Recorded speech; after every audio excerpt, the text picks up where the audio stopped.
নমস্কাৰ ছাৰবিদেউসকল চৰকাৰী কৰ্মচাৰী আৰু পেঞ্চনাৰসকলৰ কাৰণে এক গুৰুত্বপূৰ্ণ শেহতীয়া খবৰ অসম চৰকাৰৰ ফালৰ পৰা প্ৰকাশ পাইছে যিটো অসমৰ সকলো চৰকাৰী কৰ্মচাৰী আৰু পেঞ্চনাৰসকলে জনাটো অত্যন্ত জৰুৰী কিয়নো আপুনি যিহেতু চৰকাৰী কৰ্মচাৰী নাইবা আপুনি যিহেতু চৰকাৰী পেঞ্চনাৰ তেনেহ'লে এই ক্ষেত্ৰত আপোনাৰ যি চিকিৎসাজনিত আঁচনি আছে সেয়া আপোনাৰ কোনে কোনে লাভ কৰিব সেয়া আপুনি লাভ কৰিব নে কোনে কোনে কৰিব আৰু যাৰ ফলত আপোনাৰ শাহু তেওঁলোকে লাভ কৰিব কি নাই সম্পূৰ্ণ ডিটেইলছ শেহতীয়া জাননী প্ৰকাশ পাইছে আৰু যিটো আমি পোনে পোনে আপোনালোকৰ মাজত তুলি ধৰিছোঁ য'ত আপোনালোকে এয়া চাব আৰু য'ত লিখা আছে যে প্ৰথমতে আপোনাৰ পাব আপোনাৰ যদিহে পুৰুষ চাকৰিয়ালৰ ক্ষেত্ৰত কোনে কোনে এই সুবিধা লাভ কৰিব প্ৰথমতে পাব হিজ পেৰেণ্টছ আপোনাৰ মা দেউতা আপোনাৰ ঘৈণীয়েক আৰু নাইবা আপোনাৰ ল'ৰা ছোৱালীয়ে এই সুবিধা ল'ব পাৰিব আৰু কিন্তু in loss will not be covered তাৰমানে ইন ল মানে ধৰক আপোনাৰ খুৰচালি হওক তেনেকুৱা যিবিলাক আমি ইন ল ব্যৱহাৰ কৰোঁ শহুৰ শাহু তেওঁলোকে ইয়াৰ অন্তৰ্ভুক্ত নহ'ব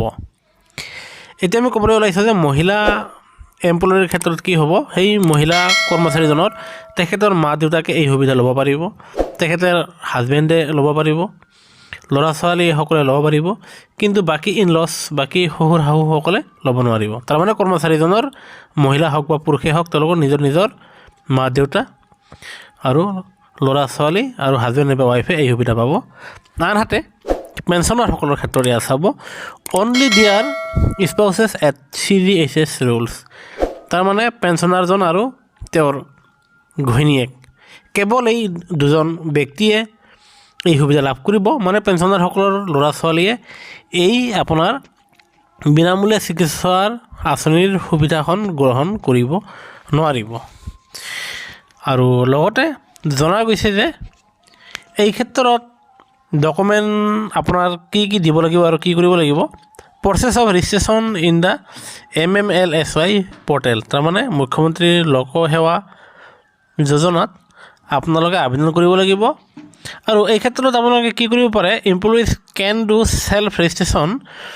or take help from KIOKS for registration at DC office 3rd floor NIC block for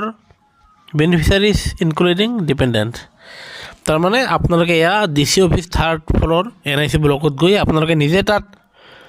এই সুবিধা ল'ব পাৰিব ৰেজিষ্ট্ৰেশ্যন কৰি নাইবা আপোনালোকে অনলাইন পৰ্টেল যোগেদি সেয়া ল'ব পাৰিব এয়া চাওক আপোনাৰ এই মুখ্যমন্ত্ৰী লোকসেৱা আৰোগ্য যোজনা .assam.gov.in ইয়াৰ মাধ্যমেদি আপোনালোকে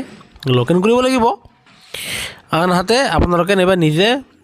বেনিফিচিয়াৰী লগ ইন নাইবা ৰেজিষ্ট্ৰেশ্যন কৰিব লাগিব এই ক্ষেত্ৰত ডকুমেণ্ট কি দিব লাগিব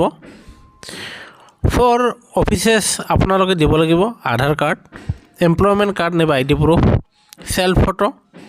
আনহাতে দিব লাগিব আধাৰ গভ ID প্ৰুফ আনহাতে লগতে ইয়াতে উল্লেখ আছে যে আপোনাৰ মহিলা কৰ্মচাৰীসকলৰ ক্ষেত্ৰত কি কি ডকুমেণ্ট লাগিব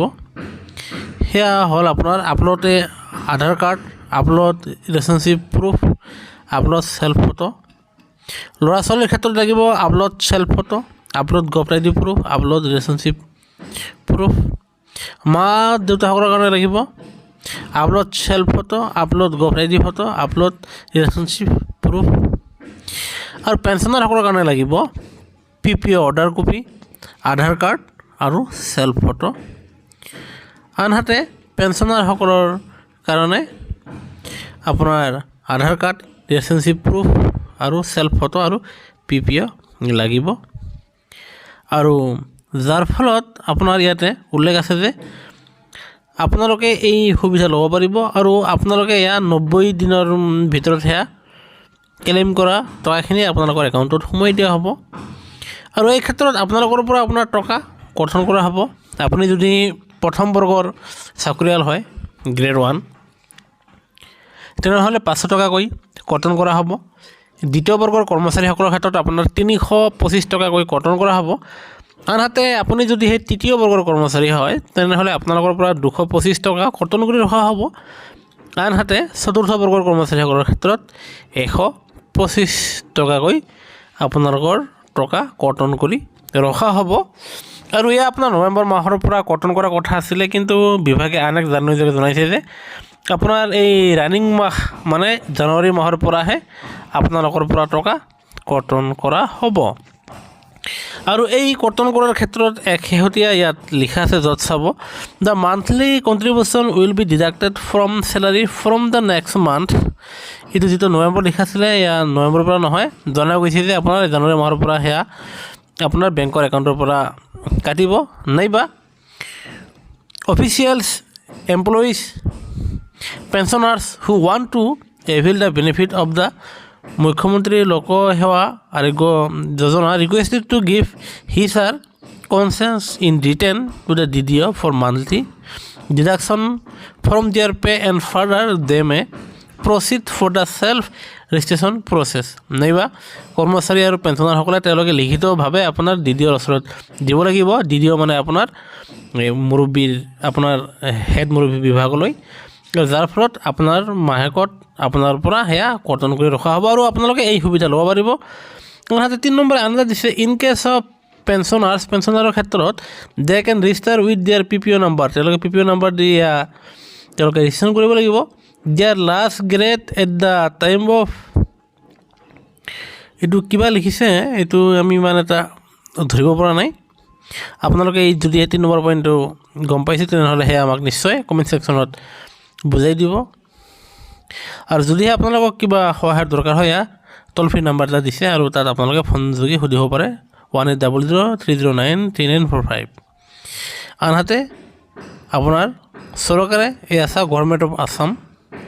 যাৰ ফলত এক শেহতীয়া জাননী প্ৰকাশ পাইছে আৰু য'ত আপোনাৰ সম্পূৰ্ণ বিষয়বস্তুখিনি দিয়া আছে, য'ত চৰকাৰী কৰ্মচাৰী এজনে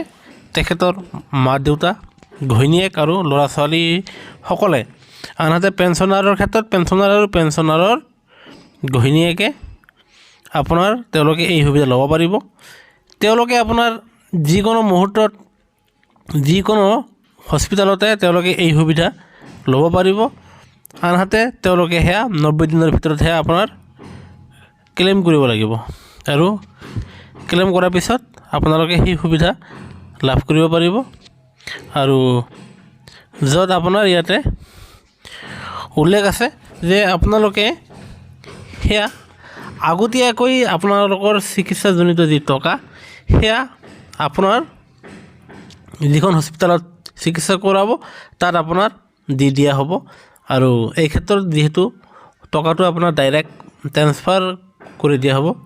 সেই ক্ষেত্ৰত আপোনাৰ কৰ্মচাৰী বা পেঞ্চনাৰসকলে কোনো ধৰণৰ হেৰাছমেণ্টৰ সন্মুখীন হ'ব নালাগিব। আৰু এয়া নিশ্চয় এক ভাল খবৰ, যিটো অসম চৰকাৰৰ ফালৰ পৰা শেহতীয়া জাননী প্ৰকাশ পোৱাত আমি আপোনালোকৰ মাজলৈ লৈ আহিলোঁ, যাৰ ফলত অহা মাহৰ পৰা আপোনালোকৰ কৰ্তন কৰা হ'ব আৰু আপোনালোকে এই সুবিধা ল'ব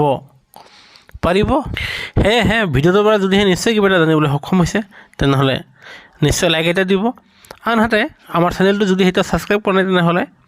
ছাবস্ক্ৰাইব কৰি লগতে শ্বেয়াৰ কৰিবলৈ নাপাহৰিব। ভিডিঅ'টো চোৱাৰ বাবে ধন্যবাদ।